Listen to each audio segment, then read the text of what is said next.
এবং আমরা রিপোর্টগুলো আন্তর্জাতিক রিপোর্ট আমরা দেখি। আগস্টের 5 তারিখের আগে মাত্র 100 জনের 15 জন মানুষ চাইতো এদেশে কোরআনের বিধান কায়েম হোক, আল্লাহর বিধান দিয়ে এদেশটা চলুক। মাত্র 100 জনের কয়জন? অথচ এই যে এই জানুয়ারি 1 তারিখে একটা রিপোর্ট পেয়েছে, উনি বললো যে আমরা দেখতে পেলাম এই দেশে এখন 100 জনের 58 জন মানুষ চাচ্ছে ইসলাম এদেশে কায়েম হোক। কারণ এদেশের মানুষ হিন্দু, বৌদ্ধ, খ্রিস্টান, মুসলমান সব বুঝে ফেলেছে যে বহু কিছুই দেখলাম, ইসলাম ছাড়া শান্তি কোনো জায়গায় নেই। যারা অন্তত ইসলাম একটু মেনে চলে তাদের কাছে দেশটা নিরাপদ। উনি আমার 2 জনের নামও বলল, মাওলানা মতিয়ার রহমান নিজামী, আলী আহসান মোহাম্মদ মুজাহিদ। বলছে এই 2 জন ইসলামী মাইন্ডের ছিল, অথচ উনি মুসলমান না। ওই লোকটা মুসলমান না, এটা হিন্দু মানুষ। আজকে যিনি নিয়ে এসেছিল পাইলট, মুসলমানও না। উনি বলছে আমরা যা দেখতে পাচ্ছি এই 2 জন মানুষকেও তো আমরা দেখেছিলাম, এরা ইসলাম মেনে চলতো, এই জন্য এদের একটা টাকা দুর্নীতি পাওয়া যায়নি। পৃথিবীর ইতিহাস এরা পাল্টিয়ে দিয়েছে। কি গো, এত বড় মন্ত্রী, কৃষি মন্ত্রীর দায়িত্বে ছিল, শিল্প মন্ত্রীর দায়িত্বে ছিল, সমাজ কল্যাণ মন্ত্রীর দায়িত্বে ছিল। এই আপনাদের এই জেলায় একজন ছিল না সমাজ কল্যাণ মন্ত্রী, মারা গেছে মনে হয়, নাকি পাশের জেলা মহাসিন নাকি জানে না, ওই যে আলী মহাসিন নাকি নাম ছিল, ওই যে হবিগঞ্জের লোকটা মনে হয় ঘুমাইতো খালি। আমি কয়েকটা ভিডিও দেখেছিলাম, ও কোনো জায়গায় বক্তৃতা দিতে দিতে ঘুম পড়িস। কি গো, সমাজ কল্যাণ মন্ত্রী ছিল, লোকটা মরে গেছে না? হ্যাঁ, মারা গেছে। একটা হিন্দু মানুষ আমারে বোঝাচ্ছে যে হুজুর এইরকম মানুষ যদি 52 জন মন্ত্রী এই দেশে তৈরি হয়ে যেত, তাহলে এই দেশটা একটা মিনি স্বর্গ হয়ে যেত। অত জান্নাত বলে না, স্বর্গ বলে। বলছে মিনি স্বর্গ হয়ে যেত। আমি বললাম হ্যাঁ, এইটাই দরকার।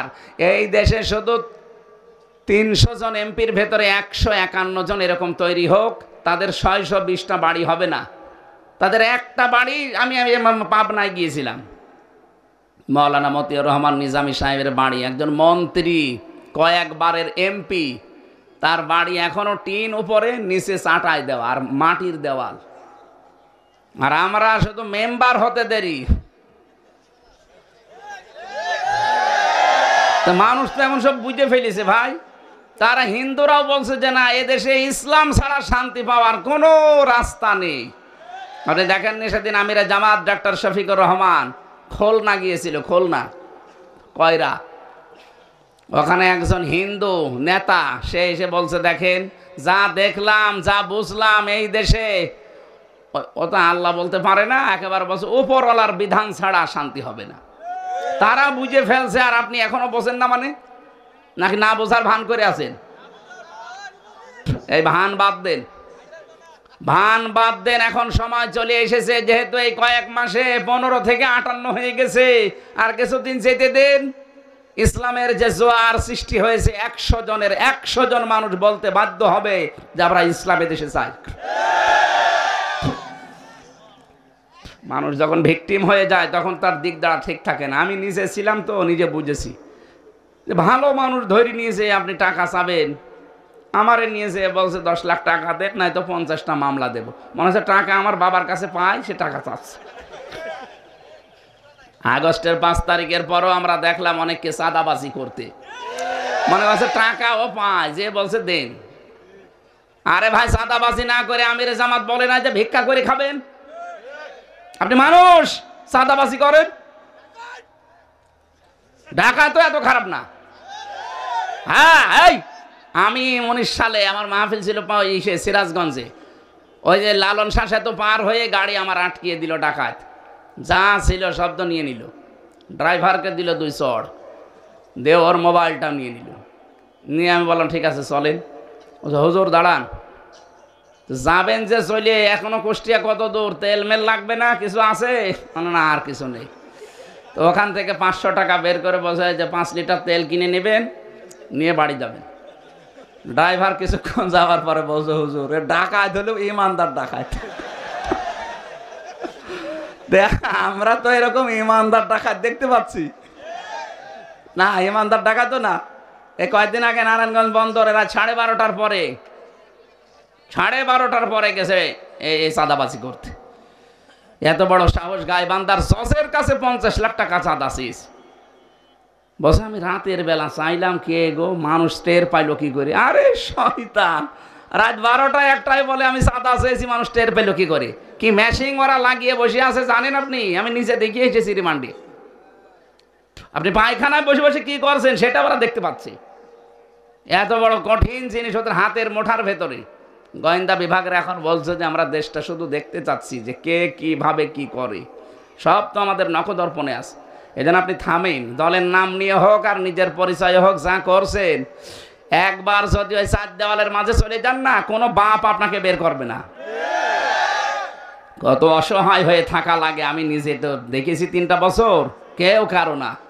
এই জন্য উল্টাপাল্টা কাজ করেন না, দরকার হয় ভিক্ষা করে খান, নিজের রক্ত দরকার হয় বিক্রি করে খান, তারপরেও এই চাঁদাবাজি করা যাবে না, মানুষকে ঠকানো যাবে না। আল্লাহ আমাদেরকে তৌফিক দিন মেনে চলার, বলেন আমিন। সূরা নমলের যে 15 নম্বর 16 নম্বর আয়াত পড়েছিলাম, আজকের আমার আলোচনার বিষয় ছিল জ্ঞান। এটা একটা দামি জিনিস। আমি মাওলানা নাজিম সাহেবকে বলে যাব যিনি ওই বিষয়ের উপর যেন উনি আলোচনার টাচ দেয়। যদি ওনার এই আয়াতগুলো পড়তে পারে, দেখবেন এখানে অনেকগুলো শিক্ষা বের হবে। আজকের মাহফিলটা তো ওই পুলিশ ভাই, কি যেন নাম ওনার, হ্যাঁ, মাহফুজ ভাই, উনি তো জোর করে নিয়ে এসেছে আমার মাহফিলটা দেবিদ্বারে। ওইটা 1 বছর আগে নেওয়া, জেল থেকে বের হওয়ার পর। এটাও নিয়েছিলাম, কিন্তু এই যে সাংগঠনিক মাধ্যমে ছাড়া যায় না তো এখন, এই জন্যে এলোমেলো হয়ে গেছে। আগামীতে আমরা একটা করে মাহফিল নেব, এক এক জেলায়, সর্বোচ্চ ওই মাথায় একটা, এই মাথায় একটা। এইটা তুলে দেওয়া লাগবে না, এটা কি ওয়াজে বন্ধ হবে? কারা কারা এগুলো ছেড়ে দেবেন, নিজের আসল টাকা বাদ দিয়ে লাভ ছেড়ে দেবেন? হাত তোলেন তো। হ্যাঁ, কয় টাকা ছেড়ে রেখেছো? এদিকে আসো। এই দাঁড়িয়ালা, কয় টাকা ছেড়েছেন? না না, বুঝেছেন, আমার মনে হচ্ছে এলাকায় এই ব্যবসাটা চলছে। এমনকি এই যে জমি জায়গা দিয়ে যে সমস্যাটা আছে এই দেশে, বহু জায়গায় আমরা দেখি 1 বিঘা জমি আমি এই ভাইয়ের কাছে নিলাম, ওনারে 1 লাখ টাকা দিলাম, যতদিন জমি করে খাবো ততদিন টাকা ফেরত দেওয়া লাগবে না। কি এটার নাম কি? কর্তন। এটা কি আপনার আছে? হ্যাঁ, ঠিক আছে। এটা কিন্তু মায়ের সাথে জেনা করার গুনাহ হচ্ছে আপনার, যেই করেছেন এটাকে বন্ধ করা লাগবে। হ্যাঁ, সিস্টেম আছে, ওই 2টা পালন করলে এটা আপনি বাঁচতে পারবেন। যতদিন আপনি ওই জমি করে খাবেন, 2 বছর 5 বছর 10 বছর, ততদিন সরকারের খাজনা আপনি দেবেন। 2 নম্বরে, যখন উনি ওই টাকা আমার কাছ থেকে ফেরত নেবে, জমি ফেরত দেওয়ার পর যদি 1 লাখ টাকা নেয়, 8-10 হাজার টাকা কম নেওয়া লাগবে। কথা বুঝেছেন? তা আপনি জানি আপনি করবেন না, কারণ লস হয়ে যাবে। আরে ভাই, লাভ লসের মালিক কি আপনি বলেন তো? 1 লাখ গরু বিক্রি না করে বাজার থেকে চলে আসতেছে, এসার পরে ডাকাতি ধরিস, এই গরু বিক্রি করনি? বলছে বাবাজি দাম পাইনি, এই জন্য বিক্রি করিনি। বলছে তো দাঁত মুখ খুলে ফেলবো, দাম পাওয়া দরকার কি, টাকা তো আমরা নেব, যা হয়েছে তাই বিক্রি করবি, টাকা কিন্তু বাড়ি নিয়ে যাবে, টাকা তো নেবো আমরা, আমরা বসে আছি। লাভ লসের মালিক কে আপনি? কে বলেন? সুতরাং আপনারা এই যে ভয় দেখাচ্ছেন যে না লস হয়ে যাবে এরকম করলে, আরে সিস্টেম দিয়েছে আল্লাহ, লাভ লসের মালিকও আল্লাহ, আপনার অসুবিধা কি? সুতরাং এরকম যারা আছেন আপনি ছেড়ে দেবেন ভাই। এই এলাকায় মনে হয় হবে না, কারণ এটা আইন লাগে। বাবা শাহজালাল যত কিছুই বুঝিয়ে দিয়ে এখান থেকে যাওয়ার সময় যা ছিল তাই হয়ে যাবে। সুলাইমান নবী একবার জিনদেরকে বলেছিলেন, আজকের এই আয়াতের তাফসিরে আছে, উনি জিনদেরকে বলেছিলেন, জিনেরা একটা মসজিদ বানাও। ওরা মসজিদ বানানোর পরে আবার গোড়া থেকে ভাঙা আরম্ভ করেছে। সুলাইমান নবী এসে দেখে পুরা মসজিদ শেষ। বলে কই মসজিদ কই? বলে বানিয়েছিলাম আবার ভেঙে ফেলেছি। কেন? আপনি তো বলেননি যে মসজিদ বানানোর পরে কি করা লাগবে। দেখলাম কাজ কাম নেই, আবার শুরু করি। উনি বললেন ঠিক আছে, মসজিদ বানাও, আর আমি যতদিন ফিরে না আসি ততদিন একটা কুকুরের লেজ সোজা করো।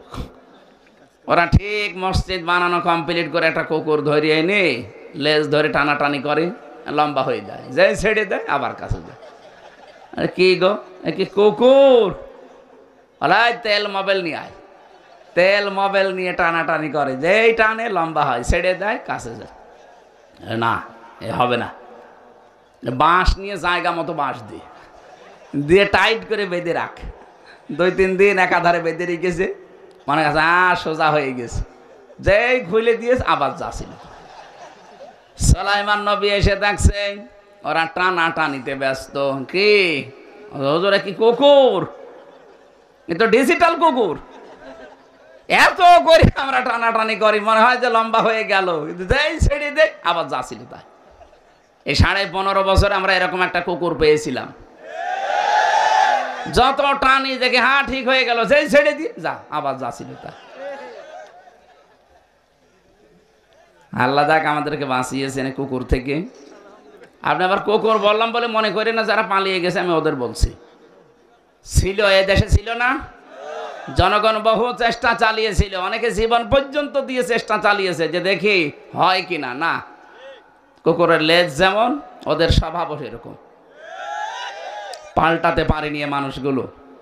তা আমরা মনে হয় এখানে যে অবস্থা দেখলাম, আপনারা এই সুদ ছাড়তে পারবেন না যতদিন জাকাত ভিত্তিক অর্থনীতি কায়েম না হয়। এই জন্য আমরা যারা কোরআন শুধু পড়ছি, এই জেলায় বহু মানুষ আছে শুধু শুদ্ধ করে পড়ে, শুধু বোঝে, শুধু নিজে মানে না। আরে ভাই, এটা মানাতে হবে। নবীজি যেই বলেছে আমি এটা মানাতে চাই এই আরব জাহানে, তখনই তাকে দেশ থেকে তাড়িয়ে দিয়েছে। তখন 82 বার তাকে হত্যার চেষ্টা চালিয়েছে ইহুদিরা। কতবার? 82 বার। এই জন্য আমাদের দেশে আমরা যারা সত্যিকারের অর্থে কোরআন শুদ্ধ করে পড়ি, যারা বুঝি, যারা নিজেরা মানি, আর যারা বলি না আমি একা মানবো না, আমি মানাতে চাই, তখনই তাদের নামে উল্টাপাল্টা কথা আমরা জারি হতে দেখি। যত কিছু জারি করেন না কেন, এই দেশে আমরা কোরআন শুধু নিজে মানবো না, আমরা মানাতে চাই। কথা বলেন না কেন? এবং আমরা দেখতে চাই যে 56,000 বর্গ মাইল আল্লাহর কালাম দিয়ে চলছে। আর এটা সামনে আমার মনে হচ্ছে যে সম্ভব। আজকে আমি বিমানবন্দরে, ওরা হেলিকপ্টারে আমার নিয়েছিল ফরিদপুরে, ওখান থেকে এখানে নামিয়ে দিয়ে গেল। যাওয়ার সময় পাইলট আমারে বলছিল যে দৃশ্য সারা দেশেই তো ঘুরছি, যা দেখছি, ইসলামের একটা গণজোয়ার আরম্ভ হয়েছে।